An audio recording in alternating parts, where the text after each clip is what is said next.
We'll call this Buildings and Grounds meeting to order. You take roll. Yep. Lee, Here, Hayes. Here. Pickens. just for the record, Tim will be here, but he's gonna be late. Yeah, I'll recognize him. First, let's say the pledge. Lemire. I pledge allegiance to the flag of the United States of America and to the republic for which it stands, one nation, under God, indivisible, with liberty and justice for all. All right, before we start, I want to add one thing to the agenda. We'll do it between 3 and 4. We're just going to do have BJ give a quick update to the Old Town Hall renovation.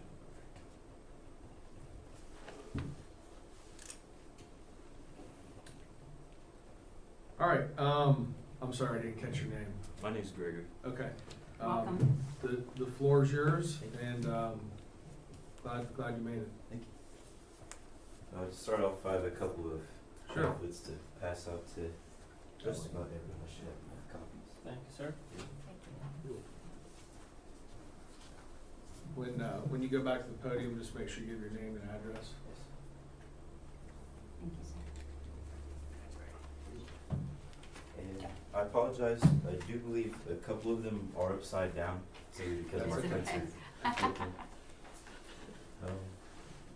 My name is Gregory Johnson. I am a Boy Scout from Troop 68, and we meet at Reynoldsburg, Ohio's What's your address, bud? 223 Endora Street. Okay. We meet on Thursday nights at 7 p.m. at Parkview Presbyterian Church off of Livingston Avenue. I've been a Boy Scout since 2015. I started kind of late, but I'm surprised I actually made it this far in about 4 years of actual work.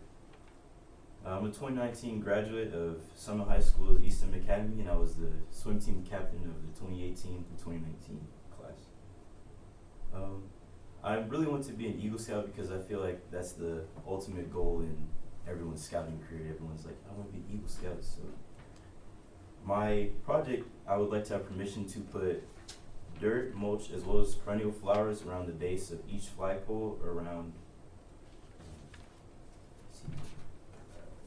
Patasklas Freedom Parks, the flagpole area. And I'll also put put benches there as well.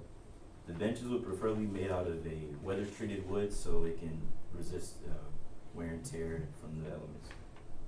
The benches would be anchored into the soil with concrete, and they also would be mulched under so weeds wouldn't grow under them to limit the amount of maintenance the Parks and Rec committee has to do. To put I have to dig 36 inches into the ground to set the concrete because the frost line in Ohio is 32 inches. If I dig any deeper and set the concrete in there within those 32 inches, then the things will start to shift and move around. The people who would benefit from this project is really anyone who would like to view and enjoy the park, as well as veterans because they'd be able to sit comfortably and appreciate the flagpoles that they're under their military services. Also be a place for people to take their children to show them what Eagle Scouts as well as the collaboration of Scouts can do, and hopefully encourage their children to join the Scouting program as well. Possible donors, and as well as other donors that I have listed, is the PRA, the Lions Club, Mulch Manufacturing, my grandmother, my aunt, and possibly Lowe's or Home Depot, but that's not looking too bright. But I called the Kurtz brothers, and they said they can supply me with 25 bags of dirt, which is more than enough that I need. The cost would be roughly about, I'd say $1,200 just to cover myself. That'd just be the price of the benches and flowers as I have the dirt and mulch, dirt and mulch covered as well.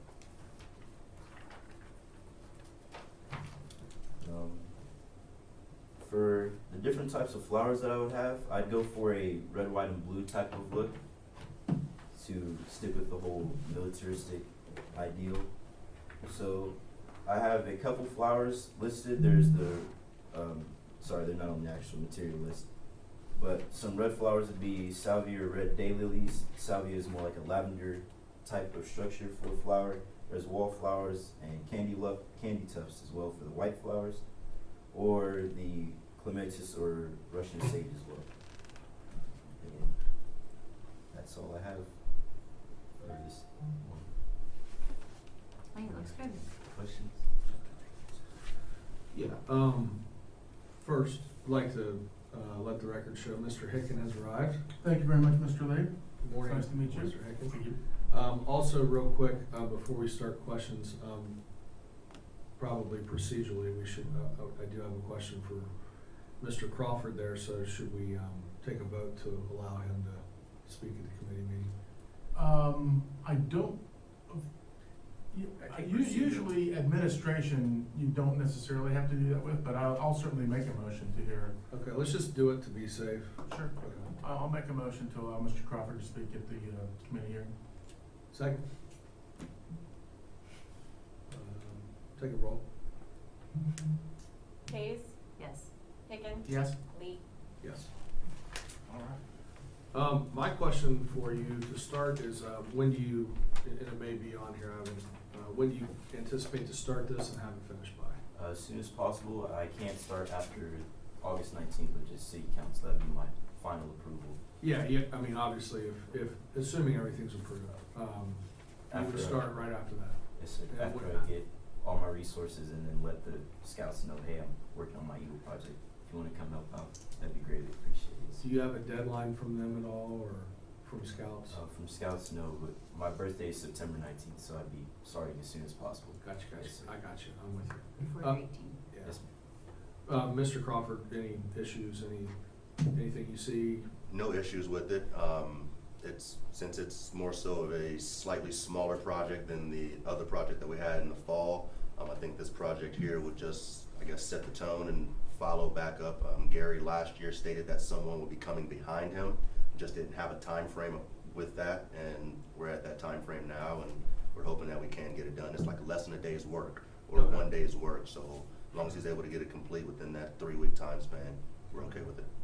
And the last thing for BJ, if we, if council, or if the committee's good with it, we make a motion on it, can we get it on the agenda for, Monday? Absolutely. Okay. We'll have it under motions on the agenda to approve, Eagle Scout project, if I can mention Yeah, that. absolutely. You know, I don't know from the benches and the donors and everything, but the local Rotary Club is always looking for opportunities to donate benches, their blue metal benches. I didn't know if that would be something that would be of interest to you, and if so, I can put you in touch with them. Okay, you're welcome. A free bench. I've got your email address here, so I'll make that connection. thank you. You're welcome. Mr. Ecken? I got a couple questions. First of all, thank you very much for coming in. Thank you, sir. The first one is from Lanier, actually. I forget, are they currently lit?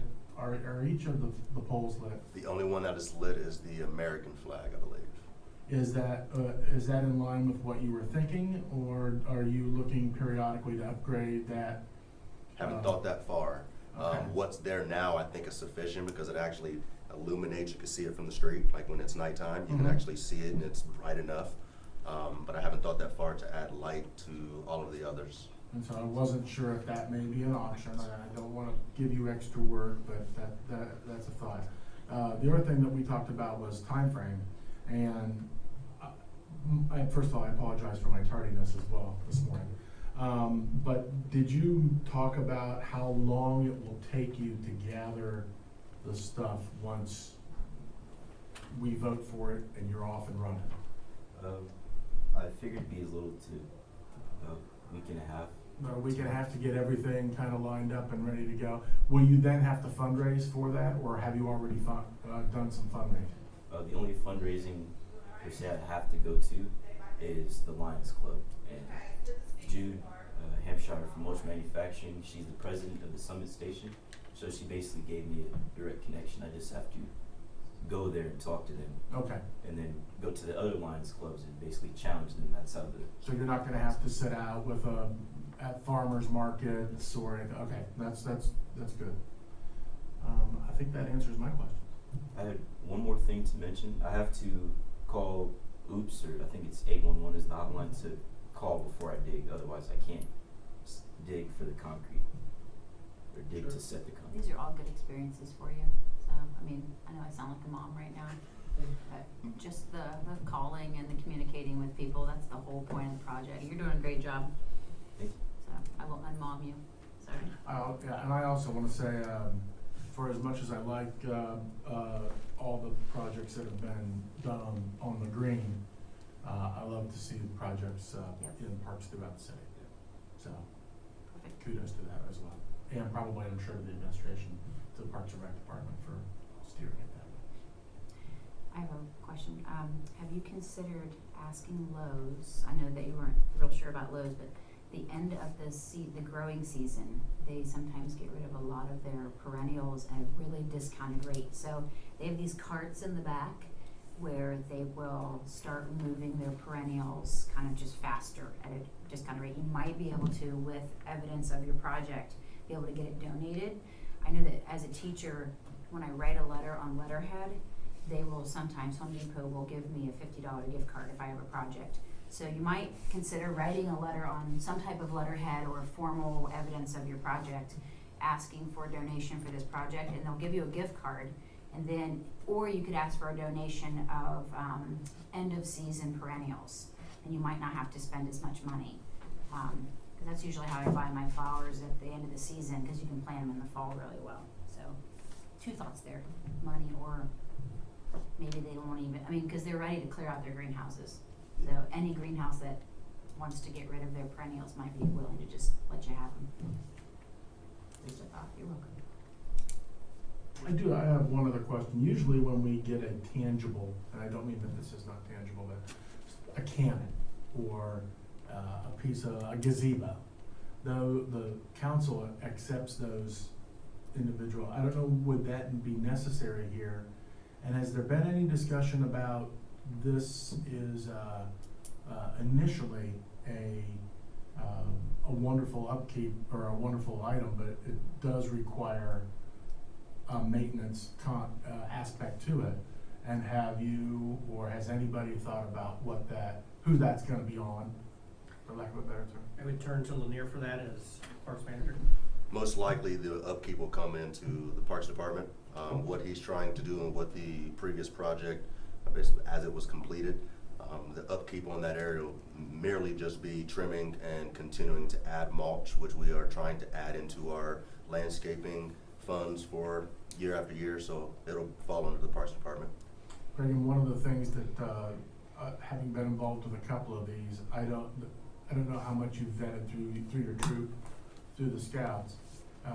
Keep in mind that if they think that they might want you to do a couple extra or something, bump it up, that lighting, working with Lanier and possibly adding lighting is just out there. Think about it. I don't know if you've already done that, if you're at the Scout Master or whoever I don't know if you go through Boy Scouts of America. I don't know what the process is on the scouting side to say this is Eagle Scout worthy. Sufficient, good, yeah. So if they say, look, this is is there anything else you might do with it? Extra bench or possibly some lighting might be a way to go. I'm sure you can work with Lanier on that. Is that an easy hookup, you think, with the existing lighting that's already there? We could just, We'll just have to dig another trench. if he doesn't do it, that's a suggestion in the future for another project, another Yeah. Eagle Scout that we could piggyback off. Yeah. too. And that's if you deem it worthy. I mean, let's not find busy work for people. I'm cool with that. What'd you say? I said I'm cool with that. All right. Is there any other questions? Okay, I'm gonna make a motion to recommend to council approval of this project. A second. Roll? Pickens, Yes. Lee, Yes. Hayes. Yes. I do think probably, assuming it's getting on the agenda for Monday night, probably be a good idea for you just to be here. I don't know if they'll ask you any questions or anything, but we always encourage that, so just. That's in this room, 7 p.m. Monday evening, the 19th. Okay. Well And done. we will add you under citizens' comments to the agenda to update council on this as well, just very similar like you did that. Wonderful, thank you. Okay, you're good. Nice job, Greg. Thanks. Thanks, Lanier. You're welcome. You don't have to say. All right, nothing further there. Tim, we did add, to the agenda after this, an Old Town Hall update. Good. So I'm just gonna turn it over to BJ, let us give a quick update. If you guys have any questions, and we'll move on. Thank you. The Old Town Hall, we will start from the outside of the building and go over the work that has been completed. Starting out front, as we were talking about benches, new benches have been installed, and they've been centered in the building where the previous benches were not, so I think it looks a lot better. The windows have been washed inside and out, and the property, or the building, steps, sidewalk, everything has been power washed this past weekend. Getting into the building, the chamber is in the process of moving in to the building. Their office is complete. The conference room is complete with new paint and carpet. The conference room table and chairs were delivered last week, looks really good, and the monitor on the wall has been installed as well. What used to be the old sergeant's office, the room off of the conference room, is being made into the break room / kitchen area. I was over there yesterday, and the countertop, sink, and cupboards have been installed. When the utility department moves over there, we'll have a table in there and also the refrigerator. We have made that available to Diane at the chamber for use as well, for her lunches and stuff. Main hallway, I think you've probably all seen the floors that were redone. There was a water fountain installed in the main hallway. And the restroom off the main hallway has been remodeled, and as of yesterday, the stall for the restroom in there has been installed, so it is complete as well. Chief's old office, what will be Chris's office, has been painted, getting the monitor back installed up on the bookcase there, and the wood floors have been completed in there, as well as what was the police department's armory room, which will be the secure locking area for the utilities department to keep petty cash and that sort of stuff in. Alarms have been installed for the entire building. Diane has that code, Theater has that code. All the keys have been redone, and keys are specific to certain rooms. Chamber has their own. The utility manager's office is being completed. We removed the wall that did create the two interview areas. It's been removed, new carpet installed, and that area painted. The tiling in the back area for where the supervisors and the field staff will work, that is underway and should be completed here this week. And the utilities department is going to start moving in on Monday over to that building. We currently have about $25,000 left. In that, I am working to get a couple I've received one quote, which I think was too high, but I've contacted a couple other companies' quotes to repave the parking lot. I'm hopeful to get it done because it's in pretty bad shape. Get it repaved and striped, and we're also looking at replacing some of the smaller original windows that are in really bad shape in the building. And Chris is meeting somebody over there today to get quotes on that work as well. So it's been a good project. I will say this has been the easiest project that I've ever worked on with that building. I remember they're putting in the windows and the HVAC and tuck pointing and doing everything, and that building has been problematic over some of those, just because a lot of the unknowns as you get into a 102-year-old building of that type. So this has by far been the best or the easiest project that we've had. Not to say that it's been a smooth ride by any means. What I am proud of, though, is that several of the contractors who work, our local contractors, we reached out to locals to get as many as we could in their working. So that has been a real good experience. The utilities department here is in the process of packing. They did some records disposal to free up some space, and they will begin to move on Monday, like I said. I've contacted COTC to talk about the space that's going to open up here. They're taking a look at it, see what they can do. I will say, though, we've received a couple other calls, people looking for office space, so if COTC is not interested in that or upstairs or whatever, we do have some other options to lease that space out. Wonderful. Couple questions. You answered most of them.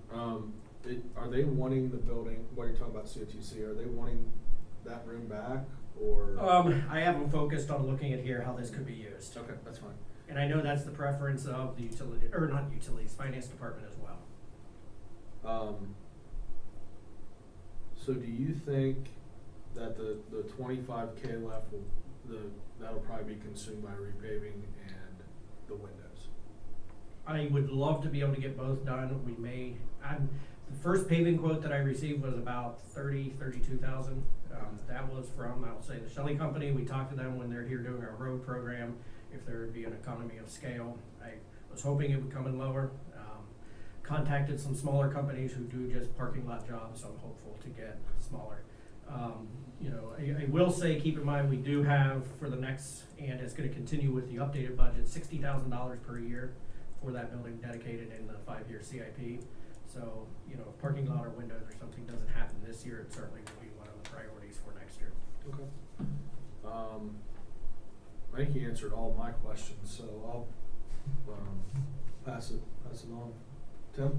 I have a question really quick. The money that was allocated, was any of that designed or focused on changing the building, the room here in this building, that utilities will be vacating? It was not, that 200,000 for this year was solely dedicated to the old town hall. I will say anytime we've had a tenant come in here at COTC, any modifications that need to be done, they do Okay. on their dime. Okay. We have at times, you know, if we have a vacancy and walls need paint or something, we do that as the landlord for this building, but any construction that needs to occur, the tenant takes that on.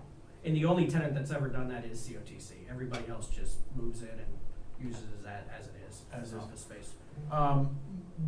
I'm glad you talked a little bit about the dedicated amounts of money. I'm assuming the administration will talk, I don't know if Chris has got other plans for that 60 as he started earmarking. I'm sure you guys talk about that stuff all the time. Do you think that the parking lot could go a year without being? It could, it certainly could. Okay. I would like to have it done just as a way to wrap up the project as we have the exterior looking much better. The other thing we've talked about doing, and it may be a next year project, but the planting beds out in front of the building, or there's nothing in them, taking a look at doing some landscaping there as well, just to, again, give it more curb appeal and dressing it up. I wonder if perhaps we get asked every year that the church group, I wonder if that might be something that they would, there's a church group. Oh, yeah, Real church. Jersey Baptist The does. Care Week. They do the Care Week. That could be something that we could ask them to do. Yeah. I was thinking something, you know, some bushes, permanent type stuff instead of just some flowers. They tend to do flowers, whatever. We could buy the material and I'm sure they would plant it as well, but I would just like something, a more permanent landscaping solution for the front of that building.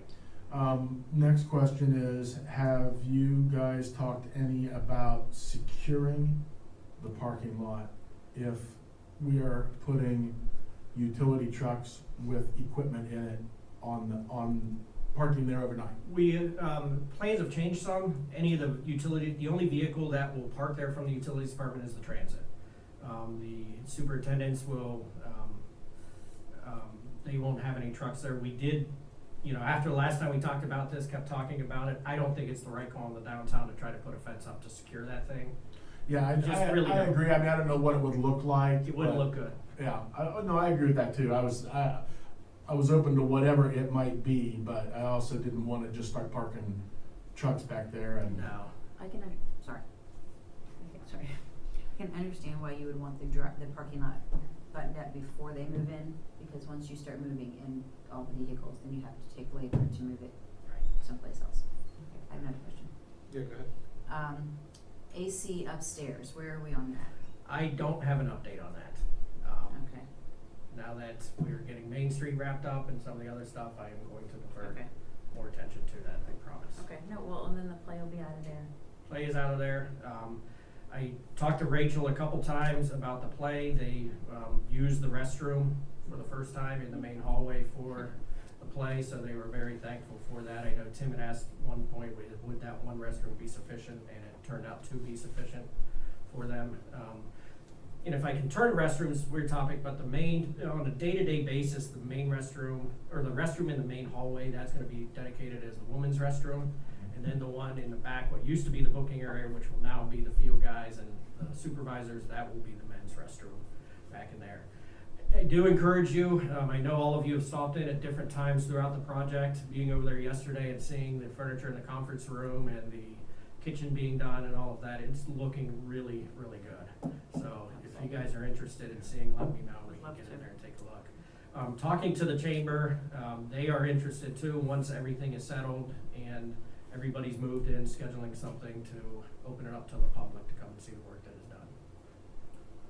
I have a follow-up on Suzanne's question about the AC, and I know you don't have an update, meaning anything has changed. Can you give me a reminder as to where we stand with it without any update? Like, is the ball sitting in an HVAC designer's court? Is it? I What's didn't the wanna give current it- status? What's the didn't wanna current give it any- status of just it? current status of it. Yeah, the current status, where we left it is we need to get, Scott's company in there to do the asbestos testing on the ceiling, and they are currently working on the design as well. I just have not given him a call, I need to. My fear is, once they do the asbestos testing, what we find out. I know there's been asbestos in that building with previous projects that we've done. Okay. Well, that kind of changed my question. My first question was, you know, I agree, I think the parking lot would be a great add. You know, if it comes down to a couple $1,000 or something over the 25K, please come back to us. But with that being said, Certainly will. I have, I kind of, now I'm thinking that maybe we should hold that 25K to see if we need to add that to get the AC done. Can I agree more? We can, you know, to Tim's question, the parking lot, it's cracked, it needs redone, but it's not like it's gonna be a mud pit if we wait another year. I am curious about the windows because we've had issues with, they're the ones that are in the stairwells leading to the upstairs in the back.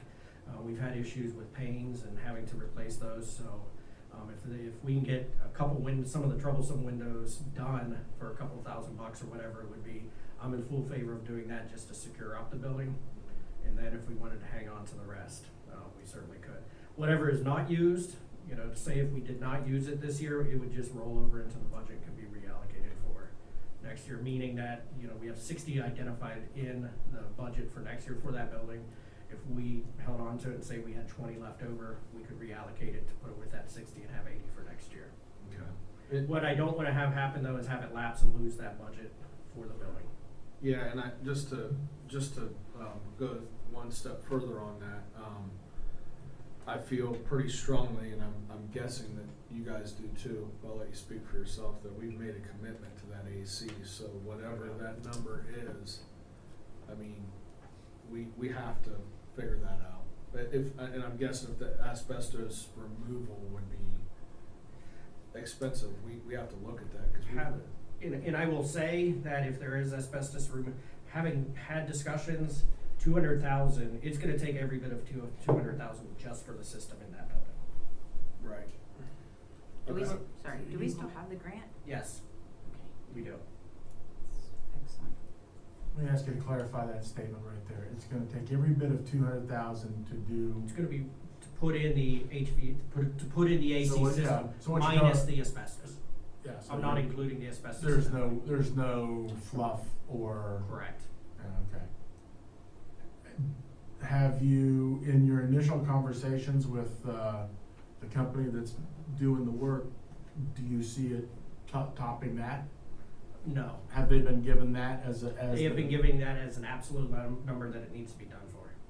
Okay, and they think they can do that? Or- Yes, but they have said it's gonna be real close to that. Okay.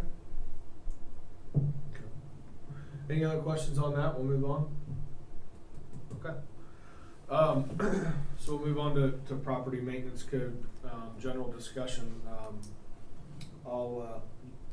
Do you want? Oh, go ahead, if you wanna get started, I was just gonna make some comments. Yeah, absolutely. We'll go around the room here. This is just a general discussion to, to start this conversation. Excuse me. Some things that I'd personally like to make, you know, perfectly clear right out of the gates, that, and these are my opinions, so, you know, that I'm not speaking on behalf of all of council.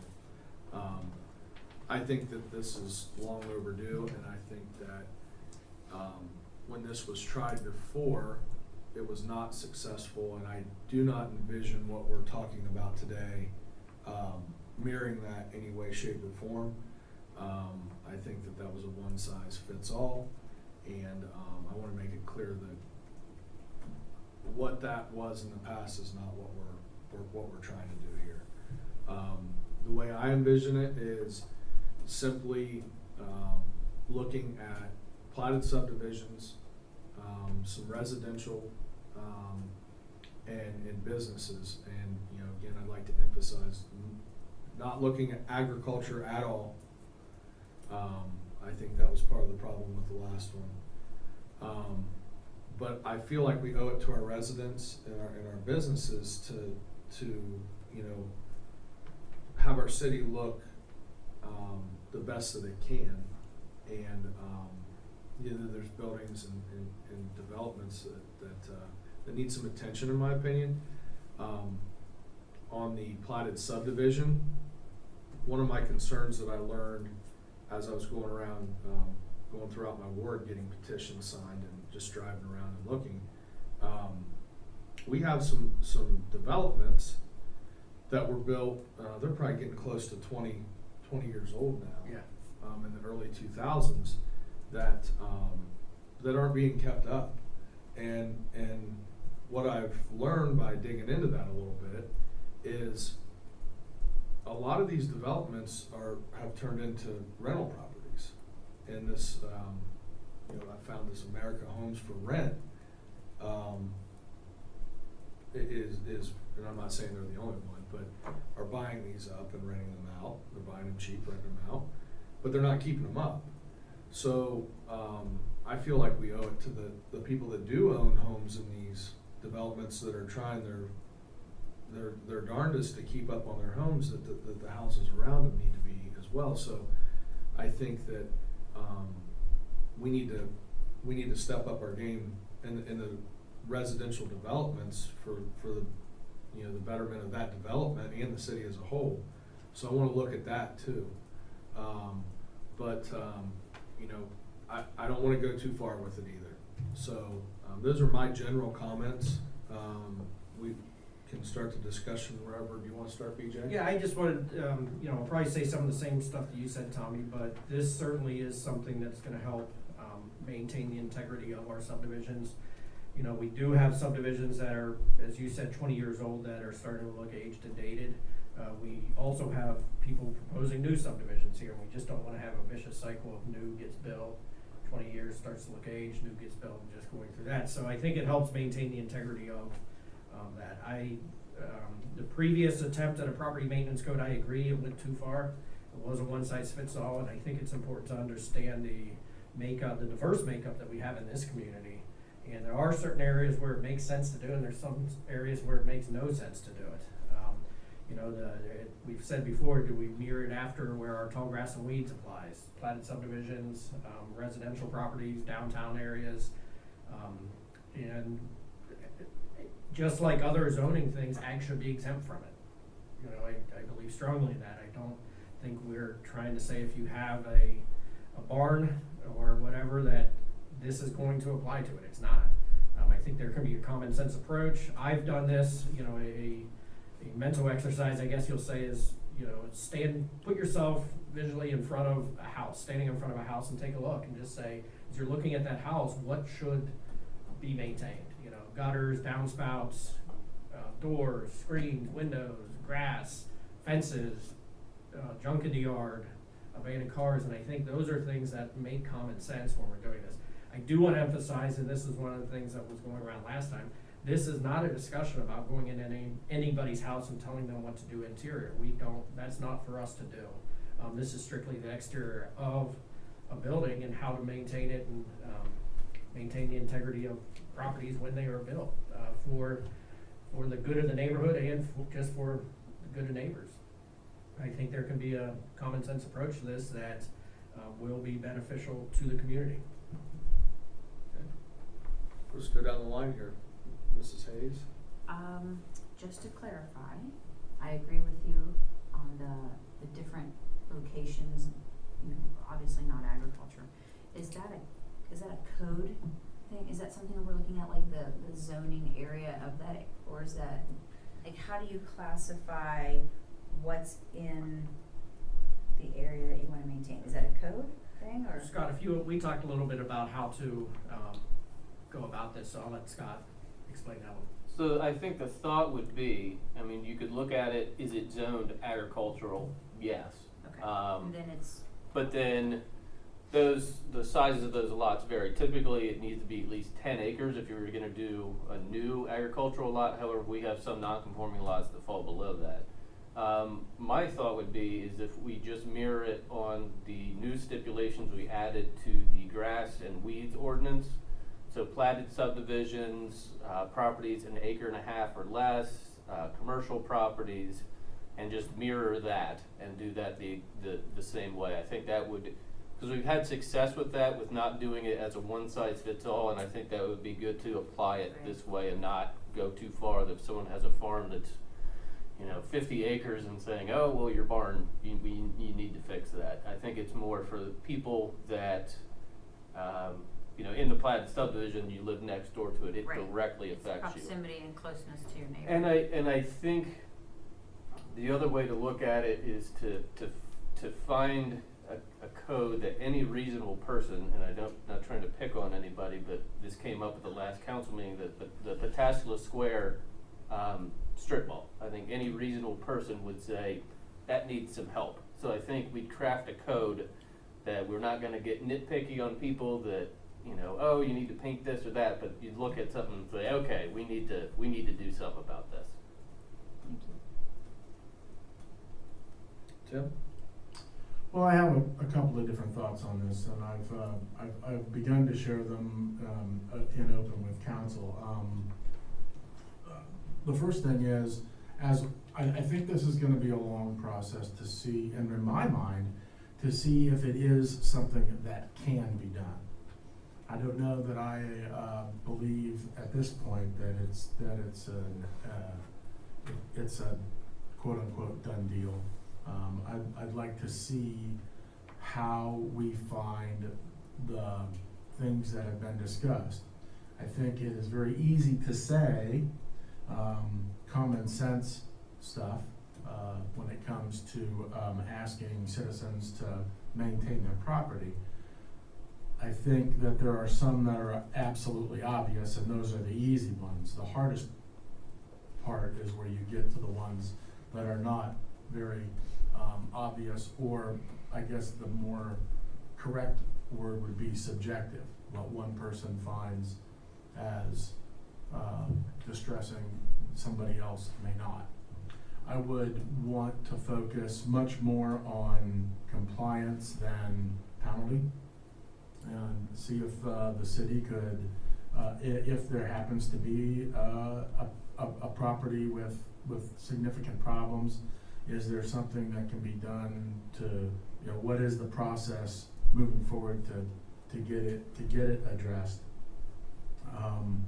And then I'd like to, I think ultimately, I'd really like to see if there are examples used in other places.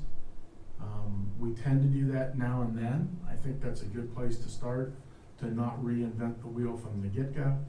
I do agree that not just an agricultural designation, but some maybe even rural residential would also be not included, or I think when we begin to get into it, we're going to find that it will take a significant amount of work and time, so that we, ultimately the goal being not to tell people what they can do with their private property. That's one of the bigger concerns that I have.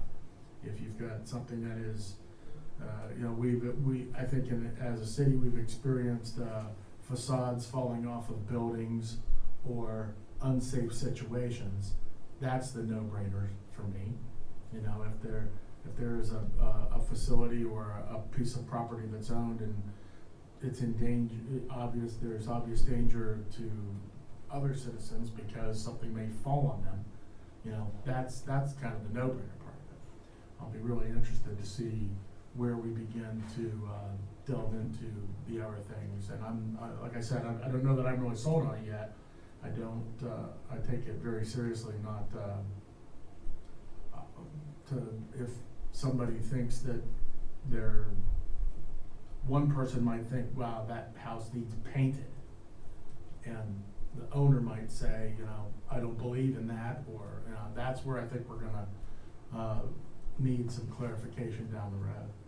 And so, like I said, I think it would be a very long process. I don't want it to be something we crank out in a week or something like that, because I just think there's too many different options that we're gonna have to look at, for situations to not be onerous on our citizens. And so, and like I said, I would really want, I'm not after punitive measures. I would want to work with them in any way we can. Sometimes people just don't have the money. And so working with them to set up a program where we can help it get addressed, I'd be much more in favor. You all good? I just want piggyback on Tim, certainly compliance versus penalty, and I see us just carrying over, you know, we currently do that with our other zoning violations. We are more interested in people complying than penalizing them, so it is rare that anything ever gets cleared to the penalty mayor's court aspect of code enforcement. You know, ample opportunity to fix, coming up with plans. I know we would mirror the approach that Steve Blake takes with stuff to work with people and try to figure out how to get it completed, so. And to follow up on that, when I worked in another municipality, they had the same situation where they wanted a property maintenance code, but they were concerned about it going too far. So I was the one who worked and crafted that with some basic common sense issues that we can address.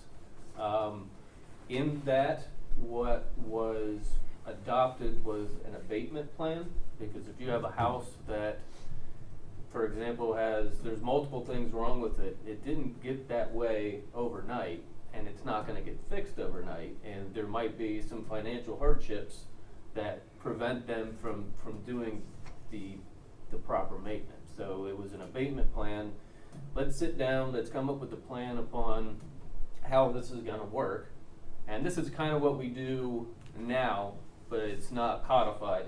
It's more informal, that we'll work with person that, yeah, you had your violation letter, yeah, you had 10 days to correct it, but every time I go by, you're working in the right direction. So we say, yep, just keep going, we'll keep working with you, but we can have a codified version of that lays out parameters to, yeah, taking you to mayor's court to say you didn't fix your house, they say don't have enough money, now you pay fines and court costs. It seems counterproductive, and I'd rather just work with folks to get it done.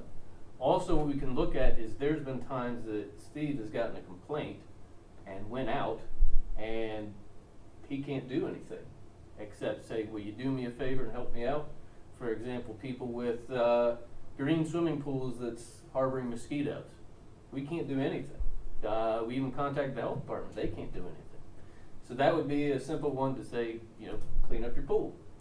We've also had some where people have broken windows, could be abandoned houses that Steve can only go out and say, can you help me out and board this up? That would be one to say, if you have a broken window, it needs to be replaced or boarded up or replaced in a certain time frame, or something along those lines that, you know, because the police have called us and say, can you help us out and talk to this guy? So some of these things that we've been able to get done just because people were willing to cooperate with us, nothing that if they weren't willing that we could do anything to enforce the code. So I think there's some very basic items that we can cite. We've had complaints, we're unable to do anything that we could include in the code, and I think just starting out, let's just highlight the basic ones that we see the most often. And then if another one pops up, we can always add or detract from the code. It doesn't have to be final as soon as it's adopted. It can always change. So I think maybe if we just focus on the basics, we can move on from there if need be. Can I add to that, or you wanna go? Mine's very quick, if you Go don't for it. mind. First thing I was gonna say is I'm glad Scott mentioned that, because when we talk about tying it to the stipulations of the weed and grass code, we're talking about disease vectors, and I think that falls into the no-brainer stuff. That's how you tell people to cut their grass because they're mosquito breeding or whatever. The pool is a good example of that. But I would also reiterate that as we're talking, we're almost almost talking like we're moving that direction. I wanna see what it looks like before I'm behind it, if that's the right term. That's it. Yeah, and I agree with you, Tim. I think it's gonna take some time, and I think that we need to be very, careful and look at every angle, and, you know, I certainly don't envision this being done, you know, overnight. I think it's something that we work on together, and we just keep looking at it, and, it sounds like, cause I know you and I talked, it sounds like we have a decent template, and you have some, you know, some knowledge on it. I think we, you know, maybe take a look at that, but the one thing that, I guess I just didn't realize this was such a problem, and I wanna, I don't know that you know the answer, but I'm gonna throw it out there so we can maybe find one, is I would be interested in looking at somehow differentiating, I don't know exactly how to say this, so I'm just gonna try my best at it. The companies, like I noted, America's Rent, that are coming in here and buying these houses up, multiple houses up, and renting them and not maintaining them. Would we be able to differentiate between someone that actually owns a house and is, you know, doing the rental portion? And because that's I just didn't realize that was a problem out there with these developments turning into rental properties. Could we have some type of language that, you know, maybe we work a little bit more with the homeowner, and maybe we hold these rental companies, you know, their feet to the fire a little bit more. Does that make sense? It does. I just question how, like, the legality of it, because you own your home versus you're renting. I don't know that you can treat people differently under the law. I think it needs to be equal, regardless of it's one person just renting out their home or a corporation renting about multiple homes. And this might be a Mr. Zett's question, but I would question the legality of differentiating and treating people differently based upon. Yeah, let me go a step further with that. So I'm not trying to treat, what I'm getting at is not treating anyone different, because I know that, you know, there's people that own a couple houses around town that rent them out versus these big corporations. What I'm getting at is, let's just take a development, any random development, and you've got, you know, a company that owns a strip of houses that aren't what we would consider well maintained, and then you've got a homeowner that does everything they can to keep their house looking good and well maintained. Well, they're directly affected by this company not taking care of it. And I've even heard in discussions that the people that are renting these homes, they want their place to look nice too. But these corporations, I'm not talking about the one or two people that own a couple houses around town that rent. I'm talking about the corporations. They can't get them to do anything to fix their place up. So not only does the person that's living there want it fixed up, so does the people next to them. That directly affects their property values. So I feel like while we don't want to treat anyone different, we may have to take a harder line with those big corporations that are just coming in here trying to profit, and they're based out of somewhere out of state. They don't care what Patasko looks like. They're looking for the money, and they're taking advantage of our residents and us while they're doing that. So I just like to look into that, is all I'm saying, and see how that may lay out. Okay. I'll get in touch I don't know with- how everybody else feels about that. That's just my I think opinion. that was very well stated. And I think it's a good question that we'll look into. Yeah. How do you feel about that, Tim? I mean, I would be, I don't know that I would, surprised isn't the right word. I'm kind of surprised that,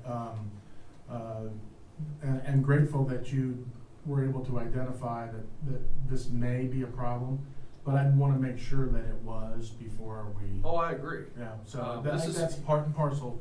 It's exactly why I don't think this can go particularly fast, because I think this committee is gonna have to look at, you know, that, there's a piece in my mind that says absentee landlords, by their very nature, and not being here, could lend themselves to either, number one, they don't see the piece of property on a regular basis. And so, and also, you know, maybe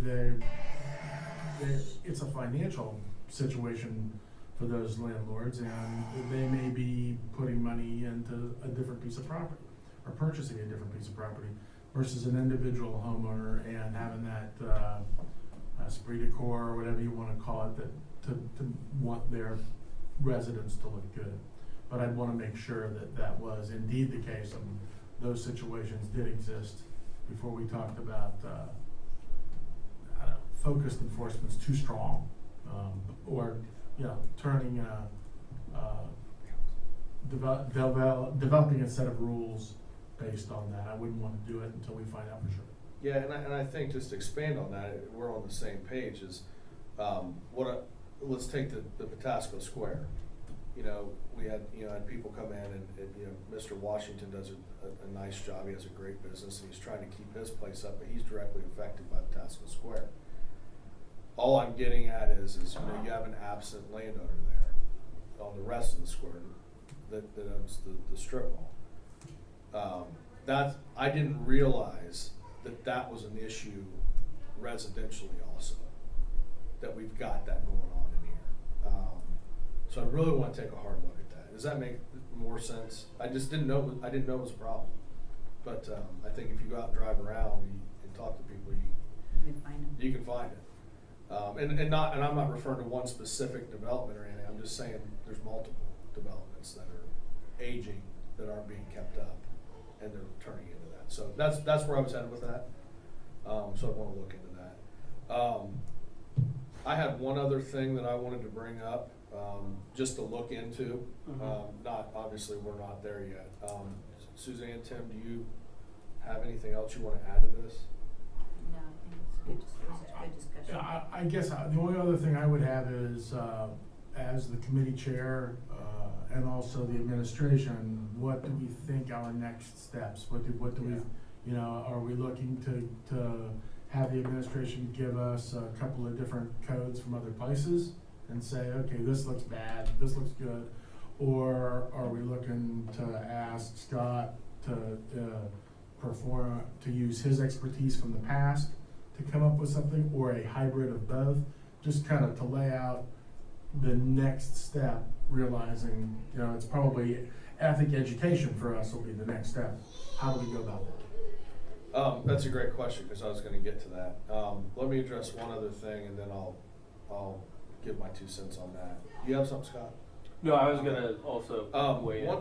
One part of this, and I've talked to Scott a little bit about it, and this is just something I'd like to look into as part of this.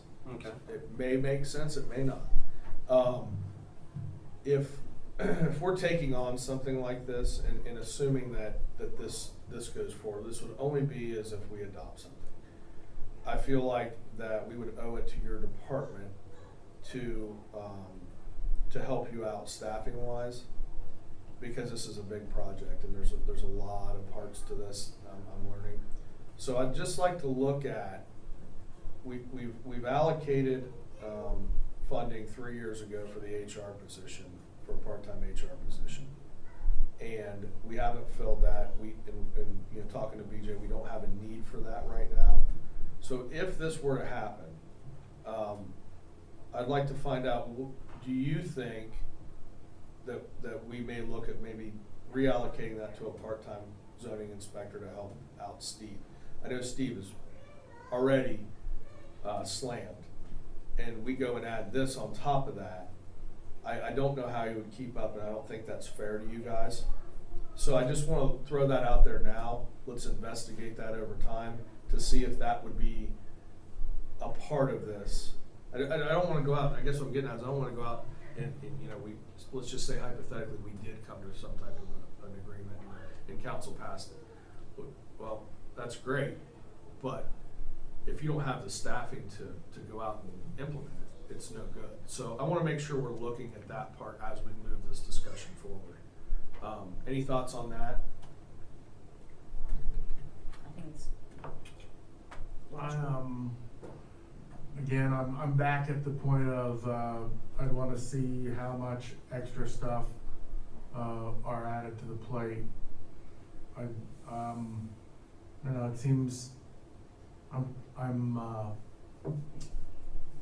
concerned isn't the right word, but you know, I wanna make sure that we're not creating this enforcement action of some kind, and now we have to get somebody on board specifically as a result of that. If we could do it in a common sense manner that made it easier to do, I would probably be more in favor of that. But I think let's find out what the load is. Yeah, I just want it to be part of the discussion. I'm not saying I'm for or against it, I just think that But it's out there. it's out there on the table for them to look into to see if they even need it.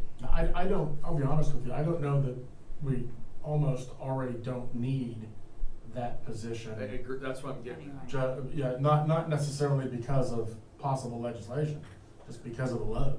Yeah. And because as we grow, as there's more buildings in the city, as they're added, as there's more, you know, just by the nature of the growth, I think you run into more opportunities because our compliance section of Scott's office doesn't just deal with noxious grass. It also deals with silt fences during construction and stuff like that. And as we continue to undergo the growth that I think we're experiencing, it may just be time to add that extra person from a workload anyway. 100% agreed, and that's what I'm getting at, is because I feel like they're maxed out, Steve's maxed out anyway.